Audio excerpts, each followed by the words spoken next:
Hey everybody, I'm back with a new tutorial, and this one's for a little mini gift box.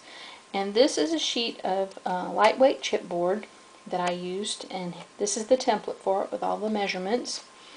The chipboard that I used comes in an 8.5 by 11 inch sheet. I got it from Craft Outlet Store. I just used a bunch of their products on my Christmas mini album video that I just put out. And it's a really nice weight chipboard, so that when you score it, your seams aren't going to crack and split on you. And it makes your box nice and sturdy. So this is your measurements. Like I said, you start off with a full sheet. You're going to leave your width alone. Your width is fine. On your length, you're going to trim it down to 10 1/4 inches. Once you get it trimmed down, you'll have a full sheet, or the 10 1/4 inch sheet, and you're going to make all your score marks using Score Pal or this, like Martha Stewart, whatever you use to make your score. And you're going to score at 1 5/8. Then you'll move over, and this will be 3 1/2 inches long. Then you'll have another 1 5/8, and then another 3 1/2 inches. Then you're going to turn your sheet around, and down both sides you're going to score in 1 5/8 inches. And you will have this right here. Alright, one little tip I'm going to give you on this. As you can see right here, part of this is going to be cut away, and you're going to have some flaps that fold in to make your box. I made mine 7/8 inches wide. You can make it whatever dimensions you want. Depends on what size you're going to make your box. All this can be changed. I changed mine. I'm going to give you some information on the screen about where I got the idea from. There's a template on there. Hers is in metric, and it was a little bit different dimensions, so I tweaked it and made it standard. But your flaps will be, you know, whatever you want them to be. In my case, I made them 7/8. So my tip is, when you're dealing with your flaps, you want to make sure you measure outward however wide you want them to be, so that they'll be even. Just measure it outwards on both sides. In my case was the 7/8. It could be half, 5/8, whatever you're going to make it. Just go outward from your flap.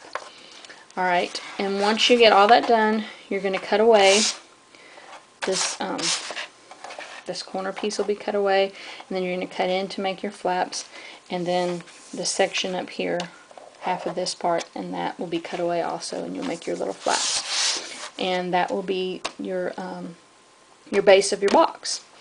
Alright, once you've got all that done, in my case, I'm not going to put cardstock flush up to the edges. I'm going to have a little bit of a border between my paper and the edge. So I have inked all my edges on my box. And I did all the fold edges and the outside edges.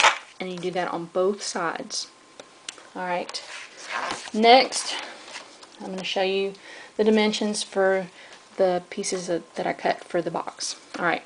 We'll pretend this is going to be the inside of the box.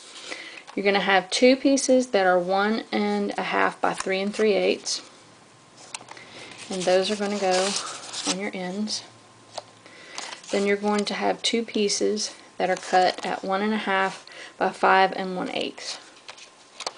Those will go there. You'll have one piece cut at 5 1/8 and 3 3/8 that covers your bottom of your box. And I'm using the Ella Blue papers from GCD Studios to make this.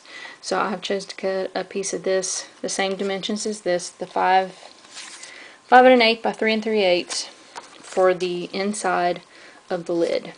And that will cover all of your inside surfaces. Alright, once you get all those, we'll go to the outside. For the outside, you're going to have the same measurements on all your edges. But I doubled the paper on this. I have a piece of plain cardstock, and then I have some of the Ella Blue paper.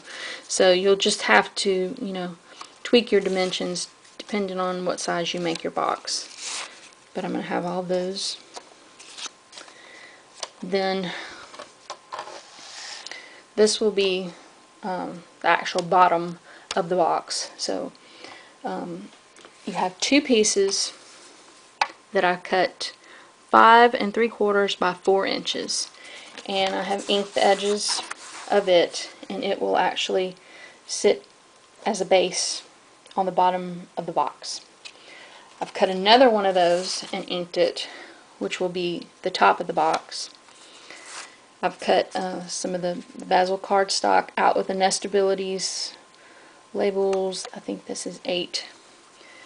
I cut the Ella Blue paper out with the next size down, and then I traced this Nestability dies, traced on the outside of it just to get a little extra border to put underneath there.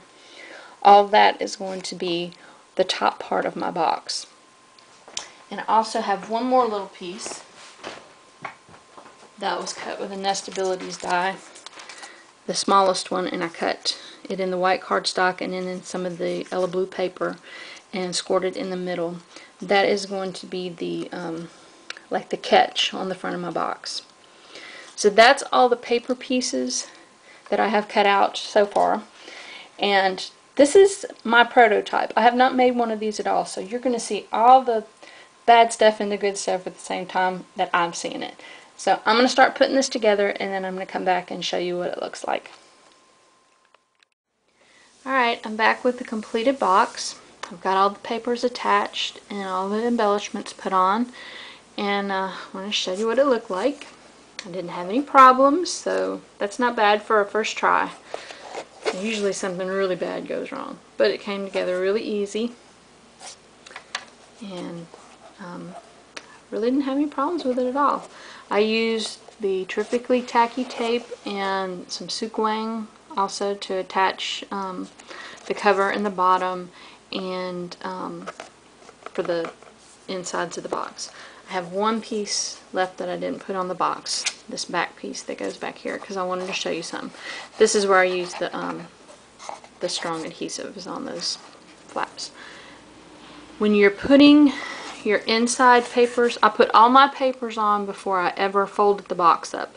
It's much, much simpler. But when you're doing the inside, do not put the 2 long pieces on before you fold the box up, because you need these flaps to be behind your piece of paper. So save those 2 long ones to the very last for putting your insides in. And it's not a problem to get it in there afterwards. It just, you need to have those flaps behind it.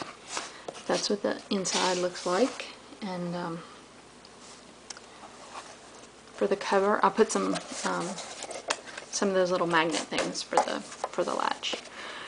For the cover, I stamped a thank you and put it on some of the Bazzill paper with some of the Ella Blue backing it, and that's stamped in the VersaFine Vintage Sepia.